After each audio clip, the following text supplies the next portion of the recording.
이 새벽에 주 앞에 나오신 분들을 진심으로 환영합니다. 찬송가 146장 찬양 드리겠습니다. 146장입니다.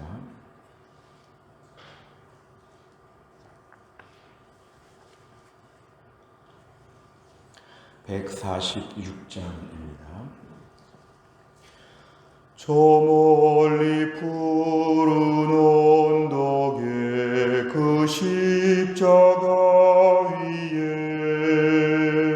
주 예수 나를 위하여 못 박히셨도다. 그 귀한 주의 사랑이 날 구원하시니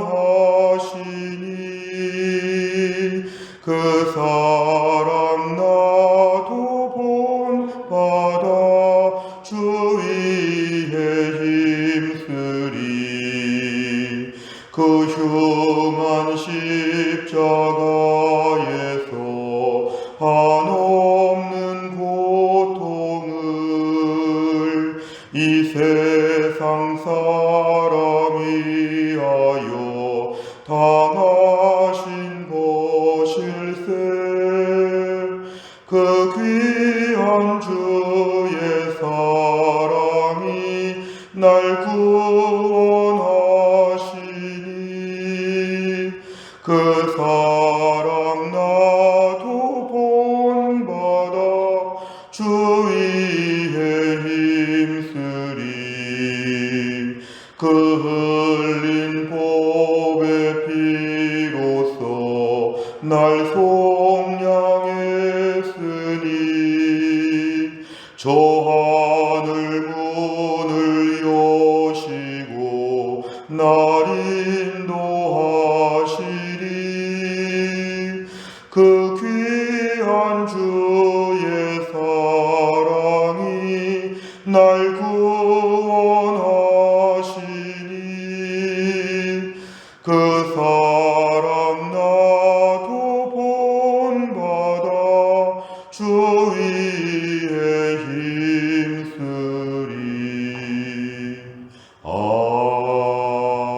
아멘. 하나님 말씀은 마가복음 12장입니다. 마가복음 12장 13절부터 24절까지입니다. 마가복음 12장 13절 신약성경 75페이지에 있습니다. 마가복음 12장 13절에서 24절까지 말씀을 저 한 절씩 교독하시겠습니다.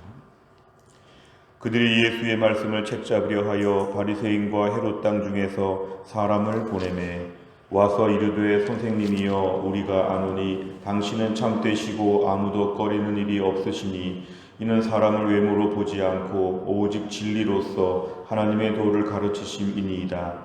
가이사에게 세금을 바치는 것이 옳으니이까 옳지 아니하니이까 우리가 바치리이까 말리이까 한데 예수께서 그 외식함을 아시고 이르시되 어찌하여 나를 시험하느냐.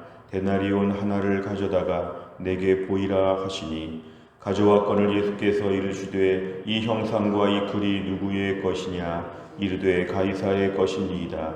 이에 예수께서 이르시되 가이사의 것은 가이사에게 하나님의 것은 하나님께 바치라 하시니 그들이 예수께 대하여 매우 놀랍게 여기더라. 부활이 없다 하는 사두개인들이 예수께 와서 물어 이르되 선생님이여 모세가 우리에게서 주기를 어떤 사람의 형이 자식이 없이 아내를 두고 죽으면 그 동생이 그 아내를 취하여 형을 위하여 상속자를 세울지니라 하였나이다.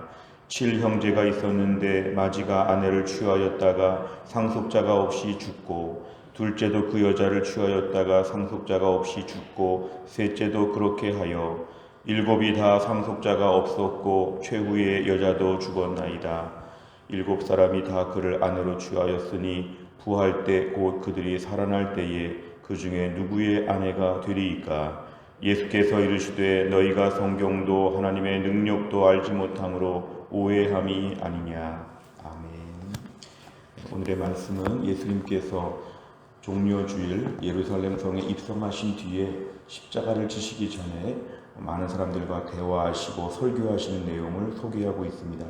오늘 13절에 보니까 그들이 예수의 말씀을 책잡으려 하여, 이 그들이라고 하는 존재는 전 문맥을 보시면 대제사장들, 서기관들, 율법사들, 종교 지도자들 한 그룹이 되어서 지금 예수님이 예루살렘 성까지 들어오니까 매우 당황하여서 모든 방법을 총동원하여서 예수님을 향해 공격하고 있는 바로 그들입니다. 그들이 예수의 말씀을 책잡는다. 이건 덫을 놓는 것처럼 뭔가 올무에 걸리게 하려고, 그러니까 지금부터 시작되는 모든 이들의 말은 진짜가 아니라 꼭 필요한 말도 아니고 예수님을 공격하기 위하여 지금 이것저것 말을 하는 것입니다. 그러니까 목적과 의도가 불순한 것입니다. 다른 사람들은 예수님 말씀 듣고 은혜 받으려고 모이는데 이들은 처음부터 공격하려고 모인 것이니까 마음밭이 황폐한 것입니다. 아무리 예수님 앞에 자주 나와도 이런 사람들은 평생 예수님 공격하려고 시비 걸려고 생명의 주님 앞에 나와서 이들은 지금 예수님을 공격하는 그런 목적이 있습니다. 바리새인과 헤롯 땅 중에서 당시의 꽤 지도자들이고 또 신앙생활 잘한다고 했던 바리새인과 헤롯 땅 중에서 지금 특별하게 사람 몇몇을 뽑았습니다. 14절에 보니까 이들이 하는 말, 선생님 하고 칭찬합니다. 참되시고 아무도 꺼리는 일이 없으시고 사람을 외모로 보지 않고 진리로서 하나님의 도를 가르친다. 이거 정말 거짓말이죠. 이렇게 생각하는 게 하나도 아닌데 일단 대화를 열기 위해서 환심을 사는 이들의 거짓 칭찬입니다. 이렇다면 믿어야 되는데 이렇게 말하고 믿지 않는 것이 바로 이들의 특징들이죠. 오늘 14절 끝에 이들의 질문의 논지가 드러나는데 가이사에게 세금을 바치는 것이 옳습니까? 옳지 않습니까? 이 가이사는 영어의 시죠. 로마의 황제를 얘기하는 것인데요. 로마 식민 정부에다가 우리가 세금을 내야 하느냐 내야 하지 말아야 되느냐 참 민감한 것이죠. 오늘날로 치면 여당과 야당 정치인들 앞에서 참 난처한 질문을 할 때처럼 뭔가 이렇게 말해도 올무에 걸리고 저렇게 말해도 올무에 걸리고 예수님을 지금 시험하는 것입니다. 로마 황제에게 저 우리 식민지, 우리를 압제하고 탄압하는 이 식민지 국가, 우리를 지배하는 이 로마 정부에 세금을 바쳐야 되느냐 말아야 되느냐 이런 얘기를 지금 묻고 있습니다. 예수님이 어느 편을 택해도 지금 이들은 공격할 것인데 15절에 보니까 우리가 바칠까요 말까요? 예수님이 그 외식함을 다 아셨다. 예수님은 하나님이시기 때문에 이 모든 것들을 다 분별하시고 이들의 거짓 칭찬도 아시고 이들의 질문의 의도도 아셨기 때문에 예수님은 지혜로운 설명을 하십니다. 데나리온 동전 하나를 가져와 보라고 하시고 16절에 보니까 그 데나리온의 그 동전에 특별히 로마 황제의 형상과 글이 있기 때문에 17절에 보면 이렇게 말합니다. 가이사의 것은 가이사에게 바쳐라. 로마 황제, 로마 정부에 바칠 것은 바치고 하나님의 것을 바칠 때 또 하나님께 바쳐야 된다. 이렇게 말씀을 하십니다. 그러니까 우리의 오늘 신앙생활이 너무 극단적으로 하나님만 믿는다, 하나님만 믿기 때문에 다른 사람들은 돌볼 수 없다, 하나님만 섬기니까 다른 건 다 모르겠다 이렇게 극단적으로 하지 말고 하나님께서 우리에게 주시는 분별력은 하나님께 바칠 게 있고 또 세상 앞에 우리가 섬겨야 될 몫이 있다는 것입니다. 균형 잡힌 우리의 삶의 안목을 얘기하는 것인데 이건 오늘날까지도 우리에게 매우 유효한 말씀이죠. 신앙생활 너무 잘하다 보니까 대인관계가 안 좋고 직장에서 게으르고 무능하고 아무것도 모르는 외골수가 됐다. 성경은 그렇게 가르치지 않는다는 것입니다. 항상 하나님께서 주시는 분별력을 가지고 가이사의 것은 가이사에게, 하나님의 것은 하나님에게 바칠 수 있도록 하나님의 길을 열어 놓으셨다는 것입니다. 예수님 말씀을 들었을 때 17절 끝에 보니까 그들이 예수께 대하여 매우 놀랍게 여기더라. 이들은 예수님을 공격하려고 왔다가 오히려 놀랐다는 것은 너무 탁월한 설명에, 너무 완벽한 지혜에 이들이 놀랐다는 것입니다. 오늘 18절 이하를 보면 또 다른 이야기가 나오는데 지금 또 다른 사람들, 사두개인들이 옵니다. 이 사두개인들의 말은 그 이름의 뜻 자체가 사독의 후손들처럼 뭔가 이렇게 제사장 가문, 당시 귀족층이었는데요. 하나님을 잘 믿는 것 같은 이런 사람들이었지만 이들의 특징은 부활을 믿지 않는 사람들이었습니다. 부활을 믿지 않는 이들이 와서 부활을 가지고 지금 시비를 거는 것입니다. 오늘 19절 이하를 보니까 당시에는 가문의 또 유산과 또 가문의 상속권과 또 가문의 혈통을 유지하기 위하여 이렇게 형이 죽으면 그 다음 동생이 형수와 결혼해서 자식을 낳아 대를 잇는 것이 하나의 문화였는데요. 극단적인 케이스죠. 7 형제가 이런 식으로 다 했는데 나중에 다 상속자 없이 죽었다는 것입니다. 너무도 극단적인 케이스를 얘기하면서 그러니까 부활이라는 것은 없다, 말도 안 된다, 이렇게 주장하는 사람들입니다. 23절에 보니까 부활 때 누구의 아내가 되겠습니까? 7명이 다 이 땅에서 부부관계였지 않았습니까? 이렇게 얘기를 지금 하는데 24절에 보니까 너희가 성경도 하나님의 능력도 알지 못한다. 결국 하나님 말씀을 온전히 알지 못하니까 부활도 믿지 못하고 오늘 본문처럼 이렇게 어리석은 질문을 한다. 적어도 제사장 가문의 후예들이라면 이 사두개인들 정도가 되었다면 이 정도는 알아야 되지 않느냐. 너희가 어떻게 이렇게 영적으로 무지하냐. 오늘 예수님 말씀이 매우 부끄러운 그런 말씀이었습니다. 그래서 오늘 13절부터 17절은 바리새인과 헤롯당, 18절에서 24절까지는 사두개인들을 향한 예수님의 책망과 질책이 나와 있습니다. 내용 관찰을 보시면 첫째, 바리새인과 헤롯당과 사두개인들이 예수님께 질문한 내용과 목적은 무엇입니까? 일단 바리새인과 헤롯당원들이 같이 왔죠. 같이 와서 한다는 말이 로마 당국의 세금을 바쳐야 됩니까? 말아야 됩니까? 이걸 물어봤습니다. 사두개인들이 질문한 것은 오늘 7 형제가 형수와 한 여자와 이렇게 결혼관계가 있었는데 부활 때에는 어떻게 부부관계가 맺어지겠습니까? 이런 질문들을 하고 있지만 이들의 의도와 목적은 13절에 보니까 책 잡으려 하였다. 예수님을 공격하려고, 예수님 뭔가 시험에 들게 하려고 이렇게 지금 공격한 의도가 있죠. 두 번째 문제를 보면 예수님께서는 종교 지도자들의 질문에 어떻게 답변하십니까? 16, 17에 보니까 가이사의 것은 가이사에게, 하나님의 것은 하나님께 바치라, 이렇게 말씀을 하셨고 24절에 보니까 너희가 성경을 몰라서 또 하나님의 능력을 몰라서 너희가 이런 엉뚱한 질문을 하고 있다. 이들의 영적인 허상, 영적인 이들의 부족함을 예수님이 지적하셨습니다. 세 번째를 보면 특별히 오늘 두 그룹 중에서 이 날쌘은 사두개인들에게 주목합니다.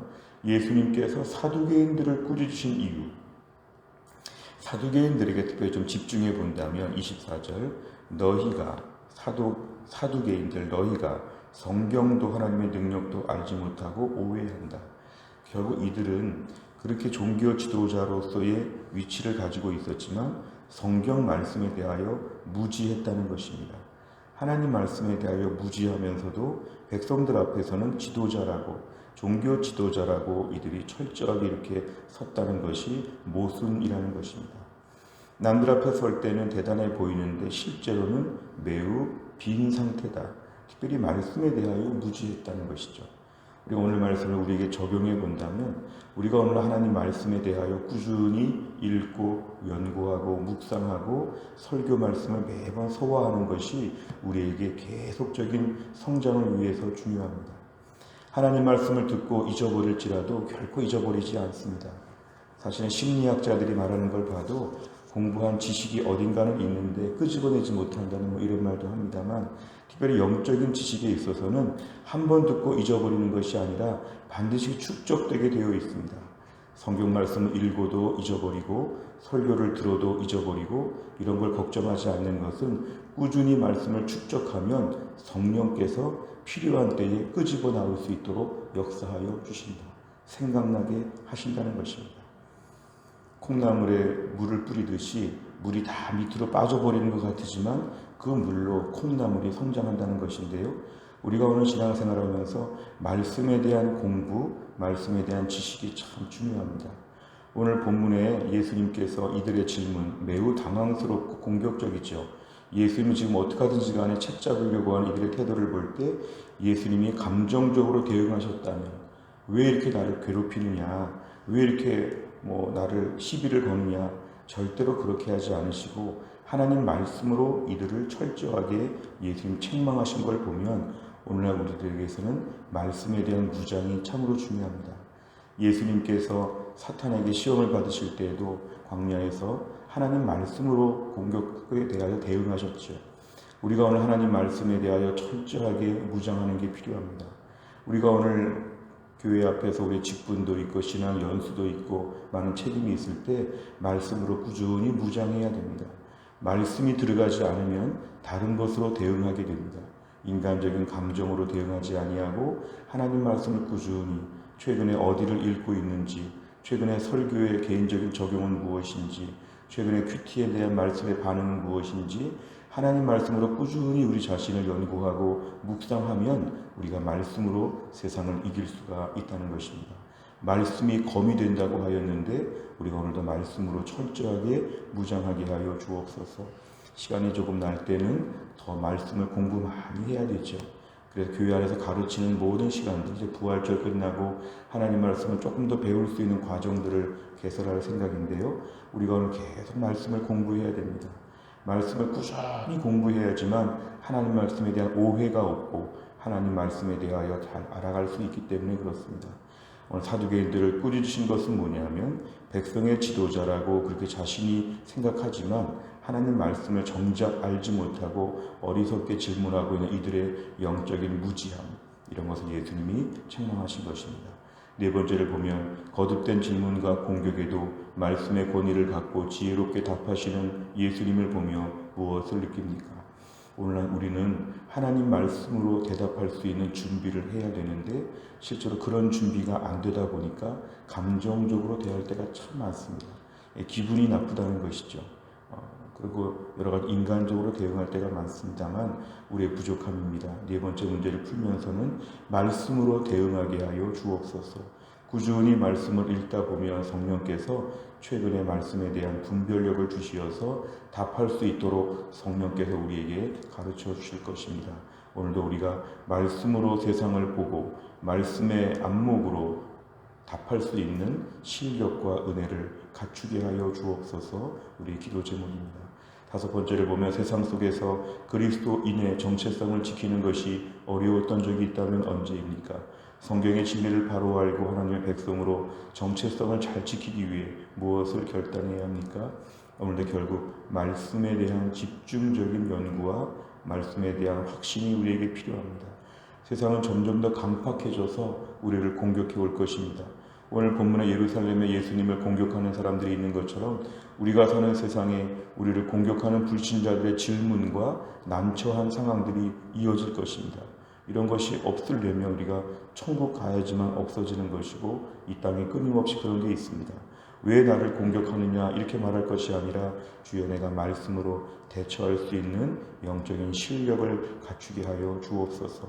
공격은 당연하고 대응하지 못하는 우리가 부족하다는 것입니다. 오늘도 말씀에 대한 연구, 말씀이 힘이 되고 능력이 됩니다. 말씀에 대한 확신이 있으면 이길 수 있다는 것입니다. 오늘도 우리 하나님 말씀 이 아침에 첫 시간에 이렇게 말씀을 함께 나누고 있습니다. 오늘도 하루 종일 성경을 통독하고 하루 종일 성경을 읽고 또 설교 말씀 잘 듣고 꾸준히 교환들을 풀어가고 꾸준히 은혜가 나오게 되면 우리가 말씀으로 온전히 무장되어서 이길 만한 힘을 얻게 될 것입니다. 이 은혜가 우리 가운데 풍성할 수 있기를 주의 이름으로 축원합니다. 기도하겠습니다.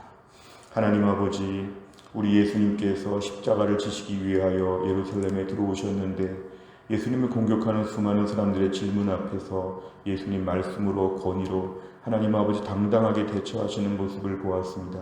오늘날 우리들은 우리를 향해 수많은 공격과 어려운 일이 생길 때마다 말씀으로 대처하지 못하고 감정적으로 대처할 때가 많고 여러 가지로 인간적으로 어설프게 대처할 때가 너무도 많았음을 고백합니다. 주님, 오늘도 우리에게 말씀의 능력을 허락하여 주시고 성경 말씀으로 이 세상의 어려운 많은 공격들을 이겨낼 만한 하나님의 사람 되게 하여 주옵소서. 이번 한 주간 동안 우리 예수님의 십자가의 고난을 묵상하는 가운데 우리의 심령에 하나님 말씀이 풍성하게 하여 주시옵고 이 고난 주간이 지나고 부활절이 지나고 나서 저희들의 믿음이 한층 더 하나님 말씀으로 견고해질 수 있도록 하나님이 함께하여 주옵소서. 오늘도 악한 마귀가 저희들의 심령에 여기저기 공격하고 무너뜨리려고 달려들 때마다 무엇보다 말씀의 능력을 가지고 모든 걸 다 대처하며 승리할 수 있는 믿음을 허락하여 주옵소서. 한날의 일정을 주님께 의탁하오며 예수님의 이름으로 기도하옵나이다. 아멘. 오늘 수요일을 맞이하여 기도하는 100대 기도 제목은 양육과 훈련을 통하여 우리 교회 성도들이 영적으로 성숙하고 성장하도록 기도합니다. 43번부터 56번까지 오늘 기도해 주시기를 바랍니다. 주기도문 하겠습니다. 하늘에 계신 우리 아버지여, 이름이 거룩히 여김을 받으시오며 나라 임하옵시며 뜻이 하늘에서 이룬 것 같이 땅에서도 이루어지이다. 오늘날 우리에게 일용할 양식을 주옵시고 우리가 우리에게 죄 지은 자를 사하여 준 것 같이 우리 죄를 사하여 주옵시고 우리를 시험에 들게 하지 마옵시고 다만 악에서 구하옵소서. 대개 나라와 권세와 영광이 아버지께 영원히 있사옵나이다. 아멘.